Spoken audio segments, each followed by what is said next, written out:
जय भारत, जय भीम, जोहार। स्वागत है आप सभी का साहब का जीवन एपिसोड 16 में। आज की टॉपिक है एलिफेंट कॉलेज में भी जातिगत घृणा। उस समय महाराष्ट्र में अछूतों के उद्धार का आंदोलन भी गति पकड़ रहा था। इस समाज के शिवराम कामले व विठल रामजी सिंधे जैसे सुधारक उपेक्षित वंचित समाज में जागृति पैदा कर रहे थे। कुछ सामाजिक संगठन भी समय समय पर अछूतों का गुलामी व शोषण के खिलाफ आंदोलन करते थे। इधर एलिफेंट कॉलेज जैसे संस्थान के वातावरण में भी जातवाद व ऊंच नीच का जहर घुला हुआ था। वहां पर भीम को पीने के लिए पानी नहीं मिलता था। कॉलेज की कैंटीन वाला ब्राह्मण बाबा साहब को चाय नहीं पिलाता था, ना ही पानी देते थे। उस कॉलेज के प्रसिद्ध शिक्षक में प्रोफेसर म्यूलर व प्रोफेसर जॉर्ज एंडरसन प्रमुख थे। इनमें प्रोफेसर म्यूलर को भीमराव के प्रति बहुत प्रेम था। वे भीमराव को किताबें व कपड़े देते थे। प्रोफेसर ईरानी भी मदद करते थे, लेकिन कॉलेज में भी चारों ओर विपक्षापूर्ण माहौल था। अधिकतर सवर्ण हिंदू प्रोफेसर व छात्र भीमराव से घृणा करते थे।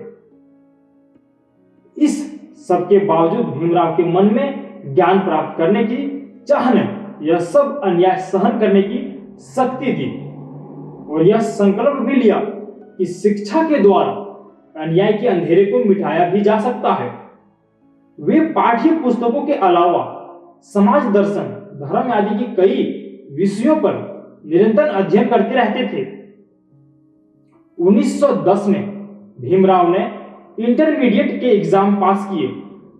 600 में से 223 मार्क्स मिले, यानी 3rd डिवीजन हुए थे वो।